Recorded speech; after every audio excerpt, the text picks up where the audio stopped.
Hello बच्चों।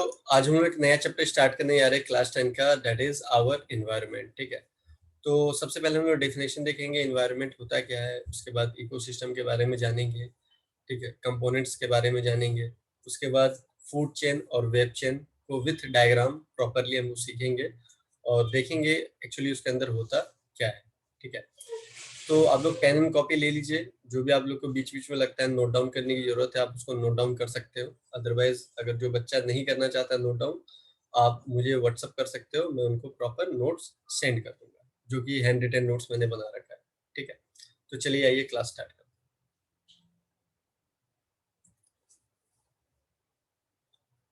तो आइए सबसे पहले देखते हैं इन्वायरमेंट होता क्या है। ठीक है, तो जो भी चीज आपके आसपास, जो भी चीज आपको दिखता है, दैट इज इन्वायरमेंट। ठीक है, तो इसका छोटा सा एक डेफिनेशन क्या होता है। Things around us, things around us is known as environment। ठीक है, तो उसको हम लोग environment बोलेंगे। अब ये जो हमारे आसपास जो भी हमें दिखता है, वो लिविंग थिंग्स भी है और नॉन लिविंग थिंग्स भी है। ठीक है, तो अगर लिविंग थिंग्स है तो उसको इस चैप्टर के अंदर क्या बोलेंगे, अगर कोई नॉन लिविंग थिंग्स है तो उसको इस चैप्टर के अंदर क्या बोलेंगे, चलिए ये देखते हैं। अगर हम लोग लिविंग थिंग्स की बात कर रहे हैं, लिविंग थिंग्स की बात कर रहे हैं, तो उसको बोलते हैं बायोटिक। और नॉन लिविंग थिंग्स की बात करेंगे तो उसको बोलेंगे एबायोटिक। ठीक है, तो जब हम लोग ये देख लिए कि लिविंग थिंग्स क्या है, नॉन लिविंग थिंग्स क्या है, तो आप लोग इकोसिस्टम का डेफिनेशन भी आराम से बोल सकते हो। क्या होता है इकोसिस्टम का definition?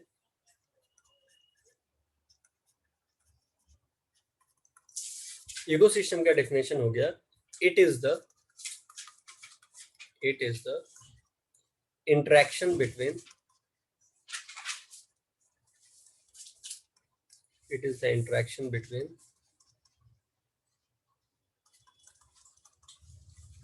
living and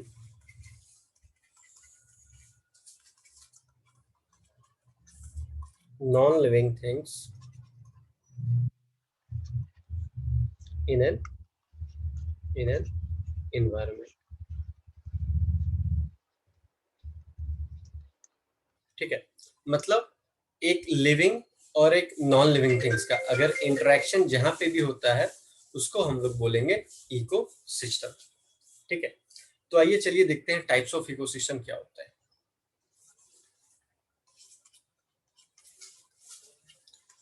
types of ecosystem, तो दो टाइप के इकोसिस्टम होता है। एक होता है नेचुरल नेचुरल इकोसिस्टम और दूसरा है artificial artificial ecosystem.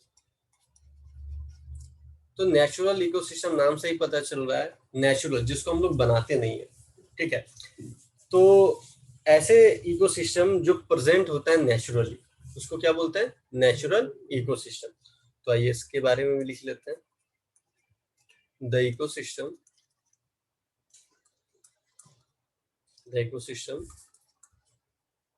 Present naturally, उसको बोलेंगे natural ecosystem.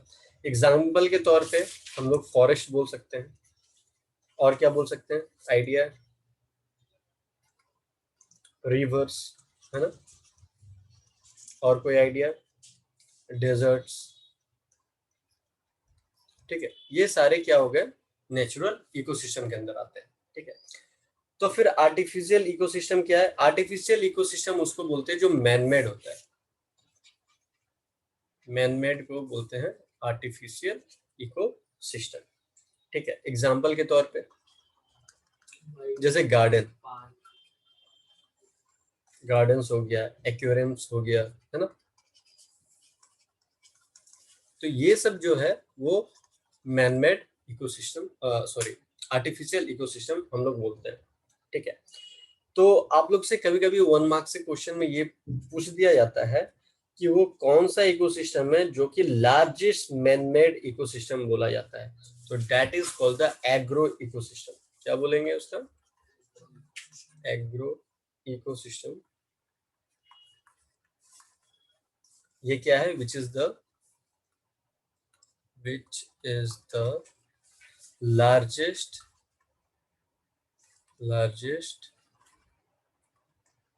Man made ecosystem. अब आप लोग बोलोगे सर ये एग्रो इकोसिस्टम है क्या, जो कि मैन के द्वारा बनाया हुआ सबसे बड़ा इकोसिस्टम है। तो ये एग्रो इकोसिस्टम है क्या? तो आप लोग पेन कॉपी मैंने बोला था आप लोग निकाल लेना। तो इसका डेफिनेशन मैं आप लोग को बोल रहा हूँ, उसको नोट डाउन कर लीजिए। An ecosystem modified for agricultural use is called the agro ecosystem. एक बार मैं फिर से रिपीट कर दे रहा हूँ आप लोगों के लिए। An ecosystem modified for agricultural use is called agro ecosystem. ठीक है, उसको बोलेंगे एग्रो इकोसिस्टम। ठीक है, चलो आप नेक्स्ट हमारा जो टॉपिक है that is called the components of an ecosystem.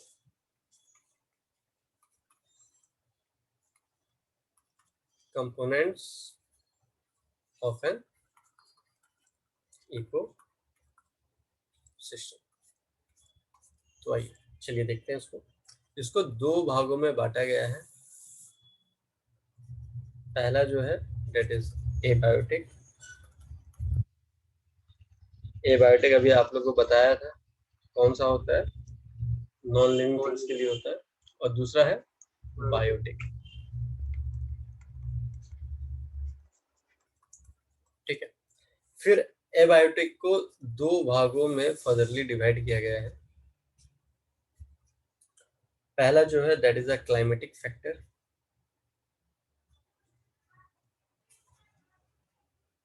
और दूसरा है एडिफिक फैक्टर।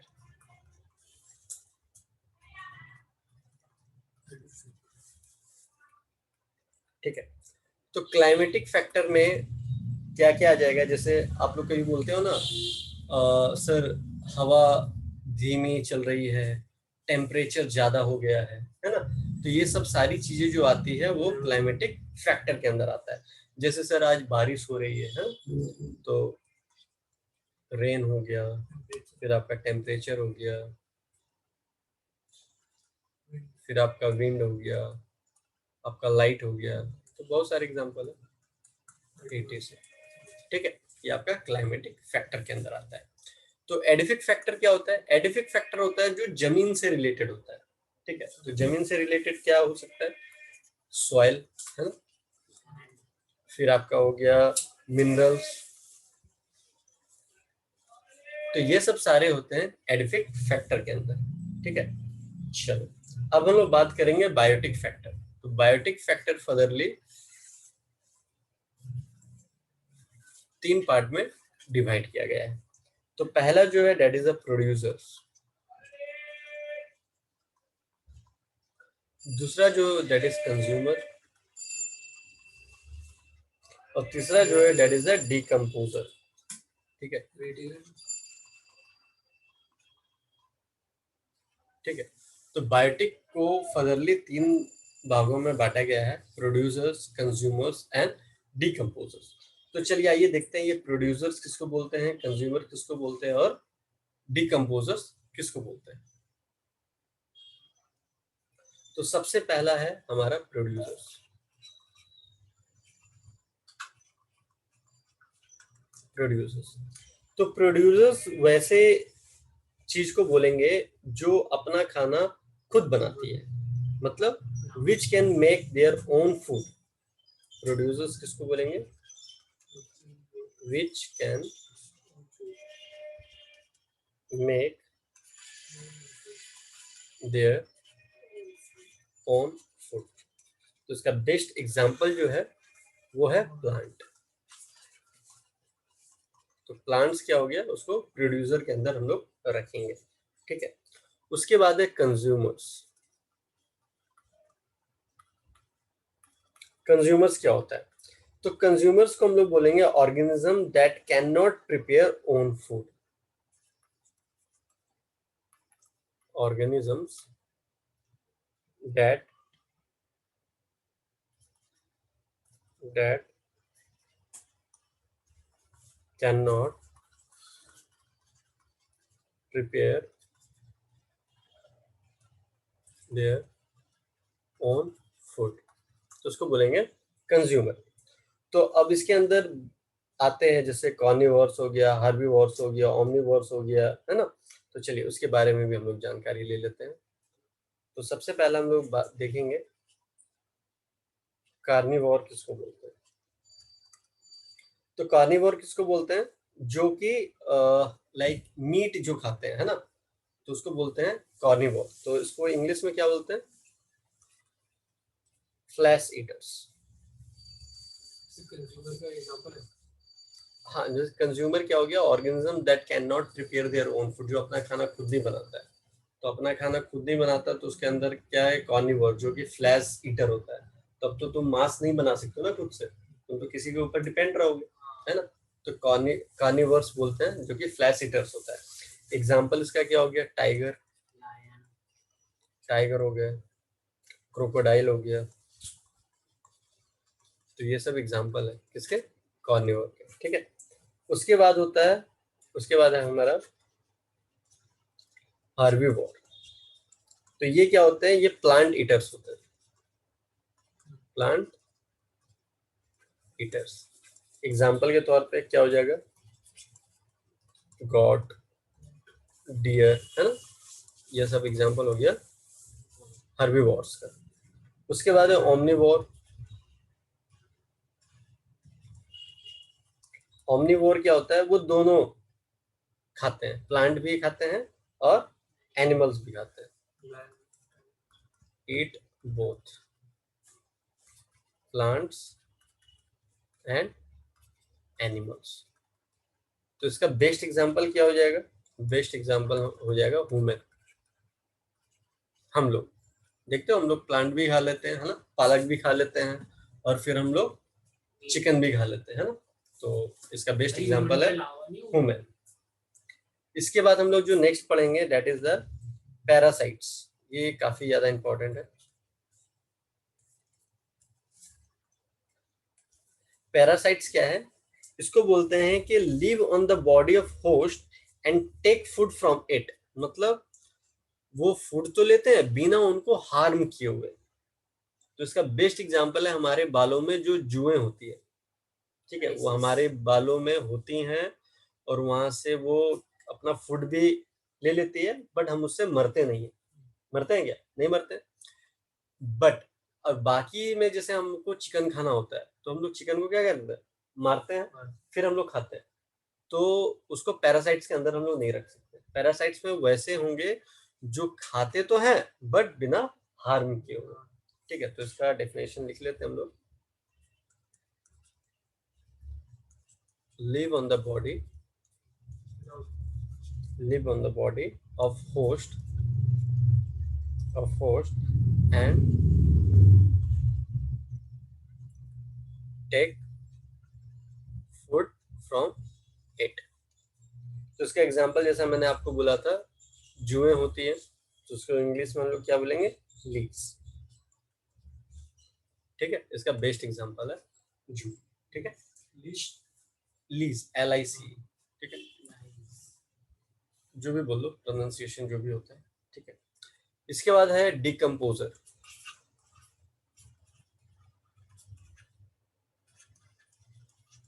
अब देखो, सभी जन क्या होता है? प्रोड्यूसर्स के बारे में पढ़ते हैं, है ना, कंज्यूमर्स के बारे में पढ़ते हैं, बट डिकम्पोजर्स के बारे में नहीं पढ़ते हैं या उनको इम्पोर्टेंस नहीं देते हैं। बट ये हमारे इन्वायरमेंट के लिए काफी काफी ज्यादा इंपॉर्टेंट है। क्यों ज्यादा इंपॉर्टेंट है? कि अगर ये डिकम्पोजर्स प्रेजेंट नहीं होगा हमारे इकोसिस्टम में तो गंदगी का ढेर लग जाएगा। कैसे गंदगी का ढेर लग जाएगा? जैसे आप लोग कभी देखते होंगे चूहे मर जाते हैं बाहर में, ठीक है, अगर हम उसको नहीं उठा करके कहीं डालते हैं या कुछ नहीं करते तो तुम देखना उसमें कभी कुछ जैसे कुछ दिन होता है तो उसमें क्या होता है, बैक्टीरिया फंगस ये सब लग जाते हैं, तो वो क्या करते हैं उसमें लग करके फिर उसको खत्म कर देते हैं। अगर वो चीज ना लगे उनमें तो चूहों का, मतलब कि जो भी जानवर है वो सब क्या होंगे, ढेर लग जाएंगे उनके, अगर मरेंगे तो उसका फिर ढेर लग जाएगा। तो डिकम्पोजर काफी इंपॉर्टेंट है हमारे एनवायरनमेंट के लिए। तो इसको क्या लिखते हैं, डिकम्पोजर्स का मतलब क्या हो गया, इंक्लूड ऑर्गेनिज्म organisms which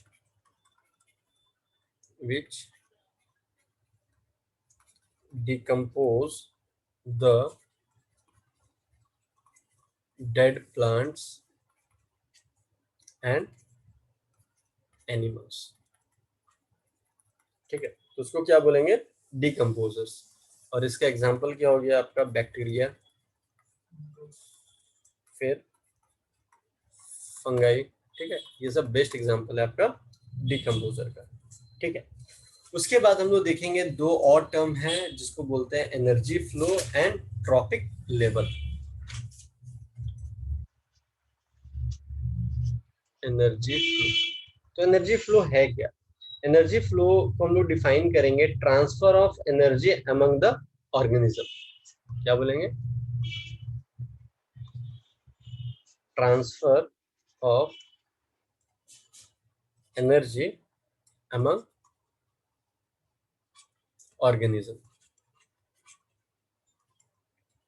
इसको बोलते हैं एनर्जी फ्लो। ठीक है, उसके बाद आता है ट्रॉपिक लेवल। ट्रॉपिक लेवल क्या है, इसको बोलते हैं categories classified on the basis of diet. तो ट्रॉपिक लेवल क्या हो गया,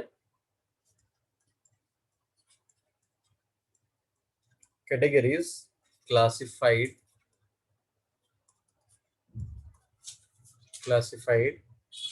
on the basis of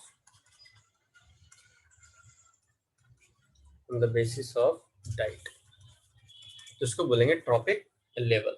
और ये दोनों का काफी इंपॉर्टेंस होता है आपका फूड चेन में और वेब चेन में। आइए देखते हैं कैसे। तो सबसे पहले हम लोग देखते हैं फूड चेन के बारे में। फूड चेन, ठीक है, तो फूड चेन है क्या, food chain is a series of organism in which one organism eats another organism as food. क्या बोला मैंने, फूड चेन में, food chain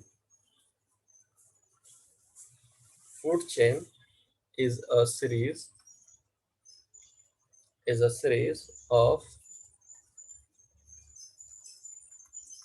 organisms in which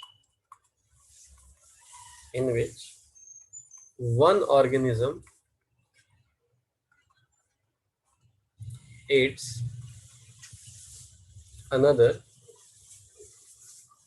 another organism as food। ठीक है, जैसा कि एक एग्जांपल आपको मैं डायग्राम दिखाता हूँ, उसके बाद आप लोग अच्छे से समझ पाओगे।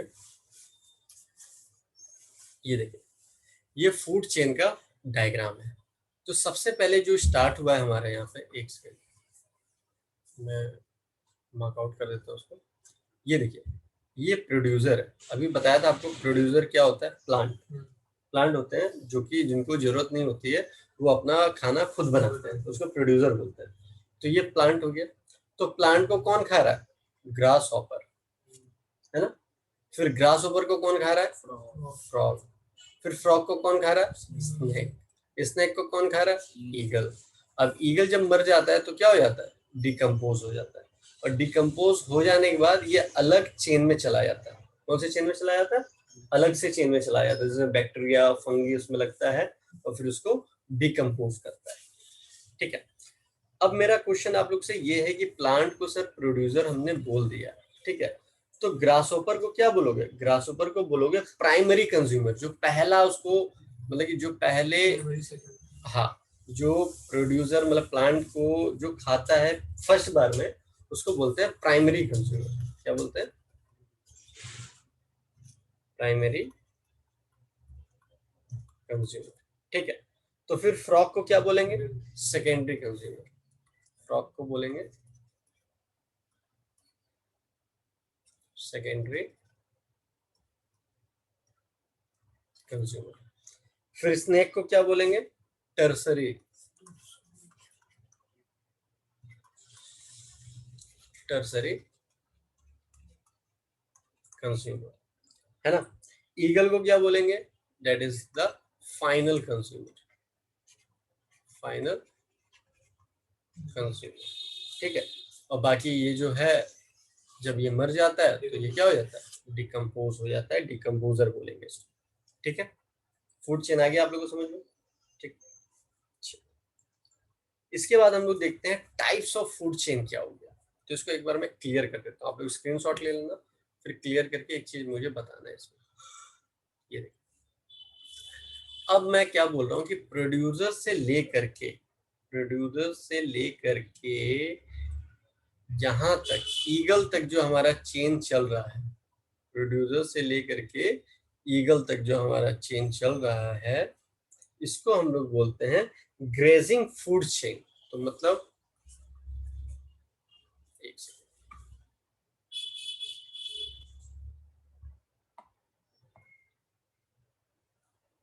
तो यहाँ पे मैं लिख देता हूँ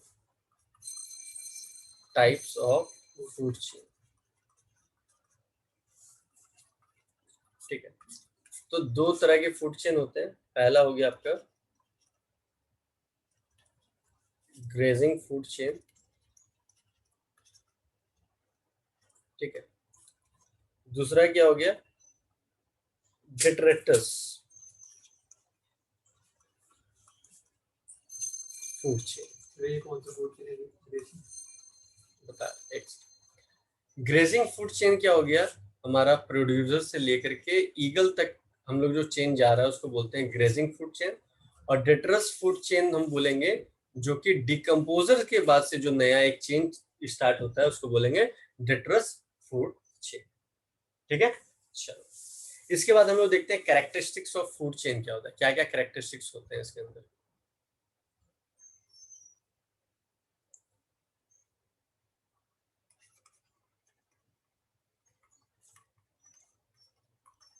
characteristics of food chain,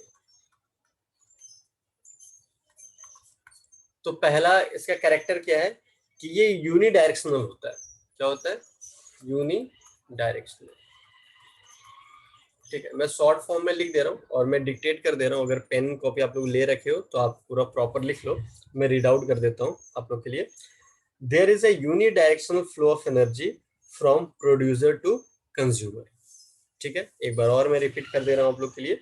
there is a unidirectional flow of energy from producer to consumer, ठीक है। यूनी डायरेक्शनली होता है, बाई डायरेक्शनली होता है। मतलब अगर ग्रास को अगर ग्रास ऊपर खा रहा है तो ऐसा नहीं कि ग्रास ऊपर को खा लेगा, है ना। यूनी डायरेक्शनल होता है, एक डायरेक्शन, ठीक है। सेकेंड क्या है हमारा? That is there are generally 3 to 4 trophic level, 3 to 4 trophic level होता है। तो इसका मतलब क्या हो गया कि जैसे अभी मैंने आपको एक फूड चेन दिखाया था जिसमें से 4 से 5, मतलब मैक्सिमम, देखिए मैक्सिमम मैं यहाँ पे लिख देता हूँ, मैक्सिमम 5 होना चाहिए, उससे ज्यादा नहीं, ठीक है। मैक्सिमम 5, जैसे प्लांट से ग्रास ऊपर से फ्रॉग, फ्रॉग से स्नेक, स्नेक से ईगल, लास्ट ईगल तक। हाँ, मतलब कि कुछ भी फूड चेन हो सकता है, कोई भी ऐसा नहीं कि यही वाला फूड चेन होगा, कोई भी तुम ले लो, ठीक है। 3 भी होते हैं, 4 भी होते हैं, मैक्सिमम 5 होना चाहिए, ठीक है। उसके बाद थर्ड जो है इसका characteristic, that it is always straight, it is always straight, ठीक है। उसके बाद जो फोर्थ वन है, that is organism can occupy different trophic level in different food chain. क्या बोला मैंने? एक बार मैं लिख देता हूँ इसको, फिर समझाता हूँ क्या होता है ये। Organism can occupy different trophic level in different food chain, ठीक है, मतलब किसी का पोजीशन फिक्स नहीं होता है। जैसे फॉर एन एग्जांपल अगर मैं बोलूं, अभी जैसे ग्रास था, ग्रास को इंसेक्ट लिख देता हूँ, ठीक है, इंसेक्ट खा रहा है, इंसेक्ट को फ्रॉग खा रहा है, फ्रॉग को बर्ड्स लिख दिया मैंने, ठीक है। तो ऐसा नहीं है कि बर्ड्स इंसेक्ट को नहीं खाता है, खा सकता है, ऐसा ठीक है। तो वही मैं कह रहा हूँ कि organism can occupy different trophic level in different food chain. तो जैसा आप फूड चेन लोगे तो वैसे ही उनका पोजीशन भी क्या होगा, चेंज हो जाएगा, ठीक है। चलो, अब फूड चेन के बारे में हम लोगों ने काफी अच्छे तरीके से जानकारी प्राप्त करी है। अब हम लोग देखते हैं फूड वेव क्या होता है। फूड वेव, ठीक है। तो फूड वेव का डेफिनेशन सबसे पहले देखते हैं क्या होता है। Interconnection of food chain is known as food web. क्या बोलेंगे? Interconnection of food chain is known as food wave। ठीक है, समझ में आया?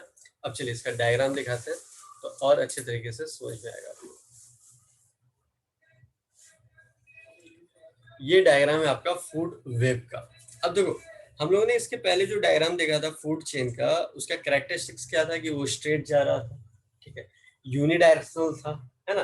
बट यहाँ पे आप देखो फूड वेव पे ऐसा कोई पर्टिकुलर डायरेक्शन नहीं है, ठीक है, कैसे भी कोई भी किसी को भी खा रहा है यहाँ पे। जैसे फॉर एग्जाम्पल अगर आप देखो, ग्रास ऑपर है ना, तो ग्रास ऑपर को फ्रॉग भी खा रहा है और रेड भी खा रहा है, ठीक है। अब ये देखो, फ्रॉग है, फ्रॉग को कौन खा रहा है? पाइथन मतलब स्नेक भी खा रहा है, ईगल भी खा रहा है ना। फिर आपका ये भी जो भी है, जैसे अब देखो ये इसको तो ईगल खा रहा है और स्नेक भी खा रहा है। अब ये फ्रॉग किसको किसको खा रहा है? ड्रैगन फ्लाई को खा ले रहा है ना, फ्रूट फ्लाई को खा ले रहा है, बटरफ्लाई को खा ले रहा है, ग्रास ऊपर को खा ले रहा है, ऐसा मतलब। तो यहाँ पे कोई पर्टिकुलरली ऐसा कोई डायरेक्शन नहीं होता है यहाँ पे, इसीलिए बोला गया है कि interconnection of food chain is called the food web. सबका इंटरकनेक्शन है यहाँ, ठीक है। चलिए अब इसके कैरेक्टरिस्टिक्स के बारे में देखते हैं।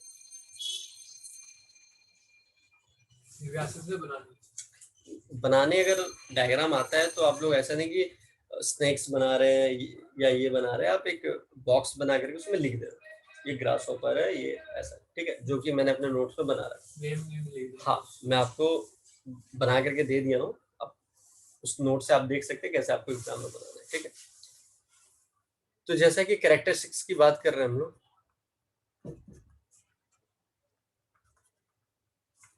कैरेक्टरिस्टिक्स किसका? फूड वेव का, ठीक है।